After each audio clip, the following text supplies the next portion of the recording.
Kim, I'm so sorry to message you so early in the morning. Our car was stolen this morning.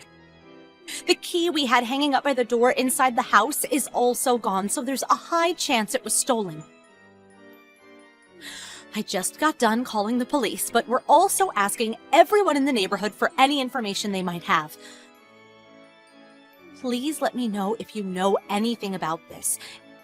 Even if you think it's small or irrelevant, I'd be really grateful for anything you can tell me. Sorry again to bother you. Sorry, Olivia. My signal's bad. I only just checked my messages. Kim! I'm sorry to trouble you when you're busy. If you know anything about our car, I'd really appreciate it if you could tell us. The police are investigating, but we're trying to find out whatever we can from people in the neighborhood. Oh, your car? Well, about that, I borrowed it. What? I came over early this morning and borrowed your car. Forgive me for telling you after the fact, but I'll be borrowing it for the whole day. There's no need to trouble the police over this, so see to it that they go home, okay? Wait, what? You stole our car? Wait, how did you get the key? Don't be so dramatic. I didn't steal anything. I borrowed it.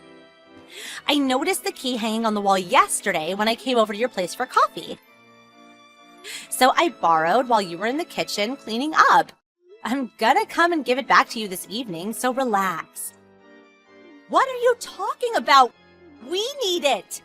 Oh, don't be silly. I'm only borrowing it for a little while. I always did have a soft spot for your luxury sports car. I got a little excited every time I saw it parked up in the drive. I wanted to see what driving it was like.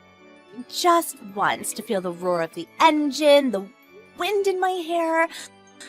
Thanks so much for lending me it. I'm going for another drive now. I didn't lend you it. You come and give it back right now. That's my husband's car, and it's very important to him. Plus, you're not even legally allowed to drive it without your name on the insurance. You have no idea how much trouble you've put us in. Oh, please, just give it back. Stop being such a tightwad. It's always me with you. You have 2 cars anyway. What's the problem with me borrowing one for a little while? I'm a single mother on welfare.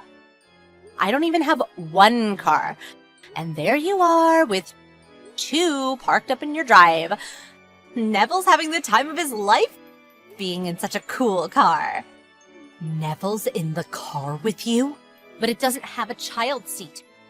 If you don't have a car, that means you don't have a child seat of your own, right? Why is Neville in there with you? Do you at least have him strapped in properly? He's fine without a child seat. He's sat comfortably on my knee and having a great time. What's the harm in one day? That's dangerous. What are you thinking? What if you get into an accident? It's fine. Take a chill pill, sweetie. My boyfriend's the one driving. There's no way he'd let anything happen. You really do worry too much. It's no good for your health, you know. That's not the point. Please obey the traffic laws.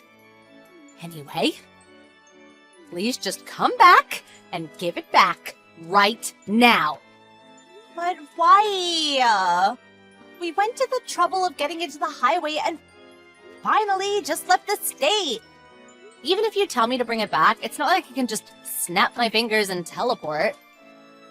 You're on the highway with no child seat and a little boy on your knee? Where exactly do you plan on going in our car?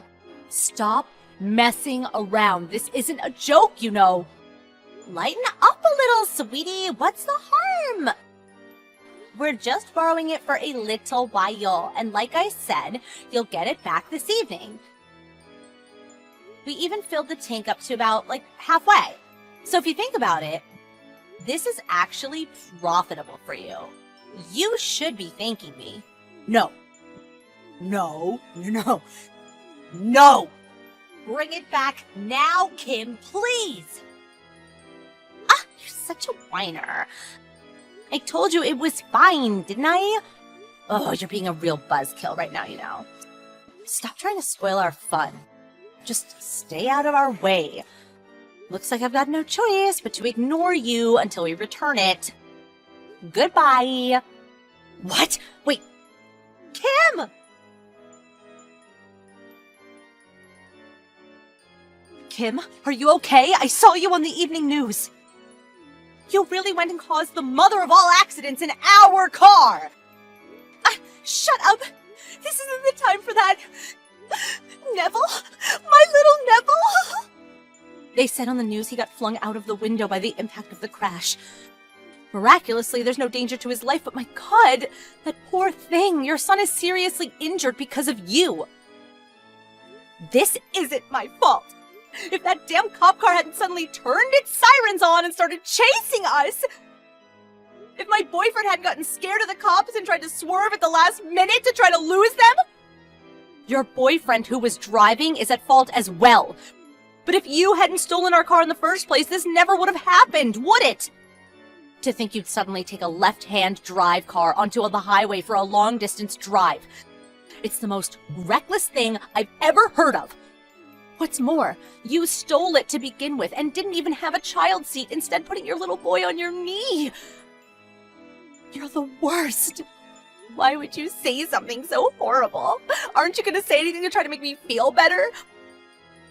My child's seriously injured, you know. I feel awful for Neville. He didn't deserve this at all. But to be honest, this is 100% your own fault. As for us, not only did we get our very expensive car stolen, but it got so messed up in the crash, it's now a write-off. All because you decided you were in the mood to commit theft today. Shut up! Shut up! You're the one who's at fault for having your car stolen. You're constantly showing up with that flashy sports car parked up in your drive when you know a single mother on welfare lives next door. You're so arrogant that I had no choice. Oh, it must be nice having to worry about money, huh? You probably look down on me and make fun of me behind my back. That's why I stole it. What the? So that's why you stole it? What a load of nonsense. Just because you're on welfare doesn't mean I look down on you. I've never thought anything of the sort, not even once. I mean, I've always treated you as a friend and neighbor, have I not? I invite you into our home for coffee, we go for walks with our kids. And where did the idea that we're rich come from? We're not as well off as you seem to think. My husband saved up like his life depended on it to be able to afford that car. Not only did you steal it, crash it, and have it written off, but you're not even gonna say sorry? Be quiet. I'm the victim here. It's your fault Neville's injured and in the hospital. If you didn't lend us the car, this never would have happened. You have a moral duty to make this right. Pay me compensation. You can say what you like, but the fact you stole and crashed our car is just that. A fact. And nothing you say can change that. You do plan on recompensing us for that, don't you? What? I obviously can't do that. That's impossible. I'm on welfare and barely have enough to get by as it is.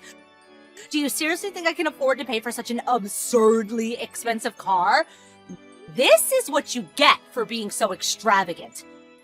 Anyway, shouldn't the person responsible for the crash be the one who pays compensation? Which means he's the one who should be paying, not me. By he, I assume you mean your boyfriend? Well, it's true. From what I've researched, it does seem like he'll be the one responsible for covering the compensation for the car itself. That's right. So it has nothing to do with me. But surely you do realize you're obligated to pay me too, right? Because you're going to be arrested for theft? What? I said you're going to be arrested for theft. I already filed the police report. Which means the police should be knocking on your door any moment now. If it goes to court and you're found guilty, you'll be sent to jail for up to 10 years and receive a fine of up to $5,000 on top of the compensation you'll be paying us. What? What on earth? 10 years in jail? $5,000 compensation? Do you think I'm made of money? I can't pay that. No. In that case, I'll take you to court and take my money by force. Your savings, furniture, appliances, anything that can be used to pay back the money you owe me will be seized by the court. By hook or by crook, I will get my money. But if you do that, I won't be able to live anymore. You plan on completely ruining my life? All over one measly little car? Would you give it a rest already? You're like a broken record. I don't know how many times I need to repeat myself for you to understand. I did not lend you our car. You stole it. You're nothing more than a lowly thief. Reading through all the nonsense you sent me just now would have anyone think you were the world's biggest victim. Have you no sense of personal accountability?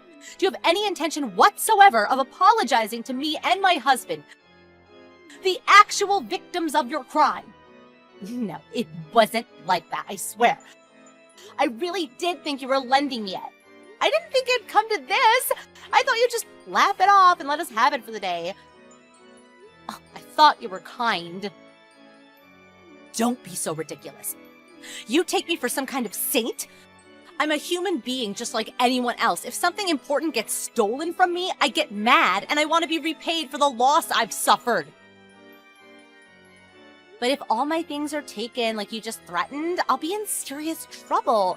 I won't be able to live anymore. It's true. I'm pretty sure I heard somewhere that if a welfare recipient gets arrested, their welfare gets cut off. If you end up doing hard time, I think you can reapply once you get out, though. If my welfare gets cut off now, I'll be in dire straits.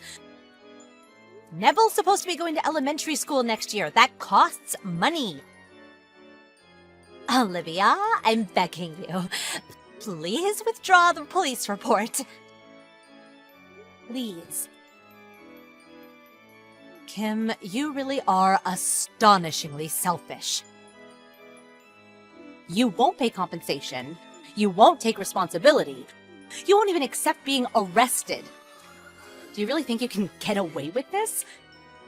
I won't be withdrawing the police report.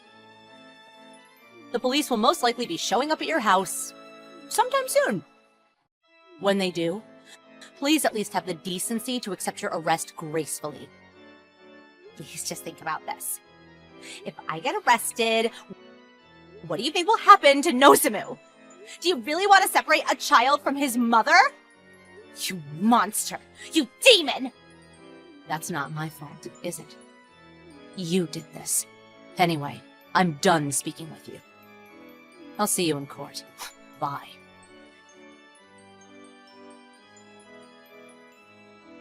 After that, Kim and her boyfriend were marched away in handcuffs by the police. Kim, not knowing when to give up, was adamant she'd done nothing wrong, even during the trial, insisting it was her fault for letting it get stolen. Due to that, she was found guilty almost immediately and had to give up all her savings and sell all of her assets to cover the fine and compensation she owed me. Apparently, she told her boyfriend she borrowed the car from a friend in the neighborhood. He had no idea it was stolen, which I found out when he turned up at my house, got down on his knees, and apologized profusely. That's why I decided to settle on compensation with him out of court. Neville made a full recovery, and after being discharged from hospital, I heard his dad, Kim's ex-husband, took full custody of him. As for my husband, he was pretty depressed after having his beloved sports car stolen and written off like that. But he was ecstatic when I told him he could buy one with our compensation money. He's flicking through the pages of a car catalog with a big grin on his face as we speak.